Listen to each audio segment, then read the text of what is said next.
Get ready to take off at full speed as the blue blur. But in a car!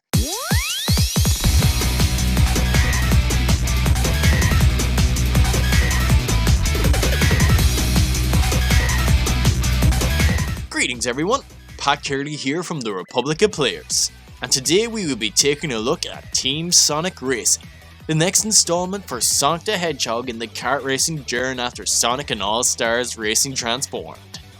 Team Sonic Racing has a straightforward plot. A tanuki named Dodonpa invites Sonic and friends to a team-based racing tournament, hoping to harness team energy to make the ultimate energy engine, which means that friendship is magic! Oh, and Dr. Eggman does his evil thing. From there we get to see our lovable characters banter off each other in mostly enjoyable still images of characters speaking to each other. The campaign is long enough for a game of this type. You can plow through it quite easily, or you can hammer away at trying to beat all the challenges it sets for you through each event. The game has a multitude of modes to keep you occupied as you play. The aforementioned campaign has a variety of modes, from your standard team modes with single races and a Grand Prix, to more challenge-like events that consist of you destroying a lot of egg pawns, to collecting rings that keep your timer alive while you try to obtain a certain amount, smashing through targets, or driving by posts to get the score required to get 100% in any event. Oh god, it's satisfying to get 100%. The wide array of events you can do create a nice pace, and it's a good diversity between races if you choose to do them. I found myself really enjoying these events as they could be a decent challenge at points. You then have standard races where everyone fends for themselves, as well as the time trials and the online mode. The more challenge orientated events can suffer from a drop in frame rate here and there though. There is a total of 15 characters to select from, each having a unique ability that they can use. You have the Speedsters, which consist of the likes of Sonic, Shadow and Metal Sonic. These fellas gotta go fast, as they hold the reign over speed and have the ability known as Radial Burst. When they boost, they can repel attacks from other racers. You have the Technique type, which characters like Tails, Eggsman and Silver take charge of. The Technique has more control and fantastic acceleration. They can also drive over slowdown surfaces without any hindrance to their speed. Last but not least, you have the Power type, helmed by the likes of Knuckles, Vector and Big the Cat. These lads have a better boost and can drive through any obstacle in your way or open new paths without being spun out. Each type also gets unique items which come in the form of wisps that only they can get their hands on. The driving itself feels so smooth and satisfying with how fast you can go. Being able to build a boost by drifting or performing tricks in the air to get that extra bit of speed, which is just really satisfying. The gameplay shines in the team races though. It brings something fresh to the table for kart racers that the competition is just lacking. The mechanics take a bit of time to get the hang of, but once you do, it's a fun, exhilarating game to dive into. You're able to share the items you gain, slipstream to gain more speed from a teammate ahead of you, boost past team members to give them a boost of their own. If one of your allies spin out, brushing past them will get them back up to speed and into the race. And doing all these little things builds up a bar below your car to activate a Team Ultimate that accelerates you at a ludicrous speed and makes you invulnerable. If you time the activation in sync with your teammates or spin off races from opposing teams, it will last longer. It's also no longer about finishing first, but getting your team placed as high as possible to get the highest amount of points to win, bringing in more strategy to the races. Compared to other kart racers I have played, the velocity at which you can travel is astonishingly good. You always feel like you're going at an incredible speed and it makes the races all the more gripping.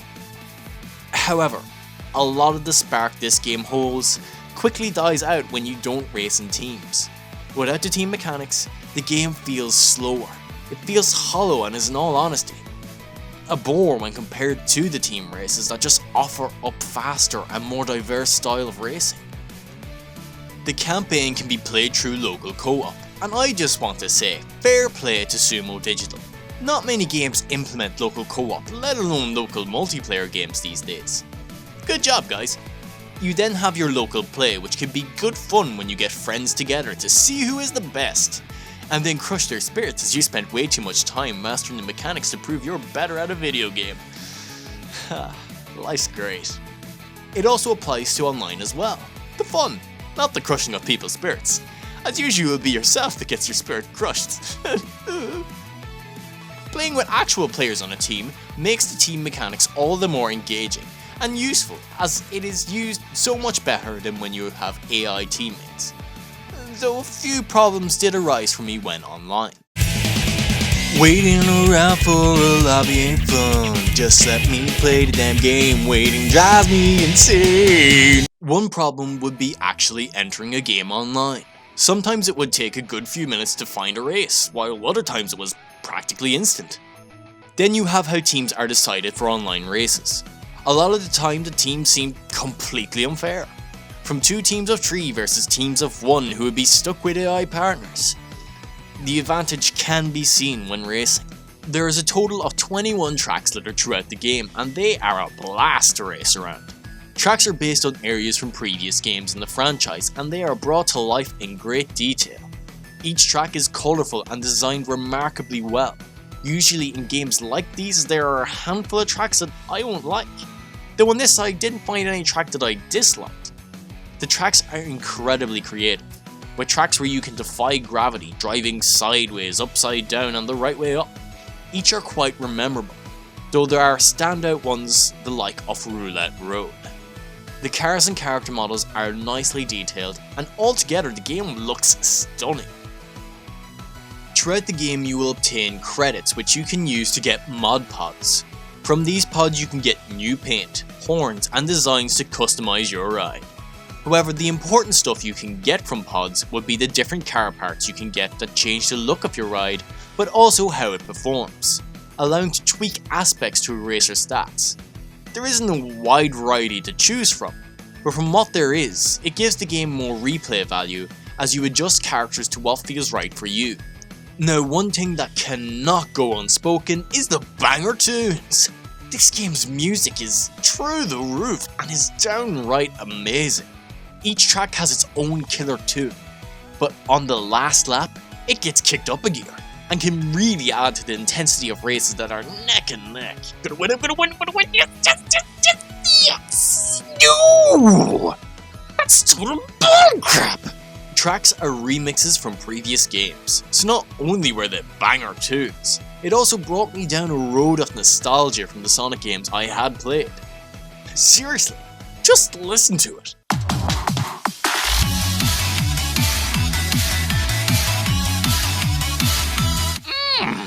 Those beats are tasty!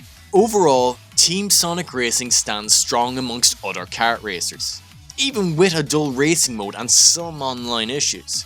Sumo Digital delivered with its team mechanics, which are its strongest selling point, and make the game impeccably fun and a blast to play through. The driving feels great and smooth, the track designs are incredible, the different types of racers along with parts that change the performance of the cars brings diversity in play and longevity in gameplay. Then you have those banger tunes with a beautifully presented game that pays homage to previous Sonic games. It just makes Team Sonic Racing a must-buy game, because it's way past cool. If you enjoyed this review, be sure to spin-dash that subscribe button and keep up to speed with the wide variety of content we create. From reviews, first looks, couch co-ops and our weekly podcast. And if you're not too busy, why not check our social media pages to stay up to date on what we are working on. If you love discussing games amongst fellow gamers, be sure to make your way over to our Facebook community where we discuss everything gaming. And if you disagree with me on the game, please feel free to tell me how wrong I am in the comment section below. Until next time, have a good one.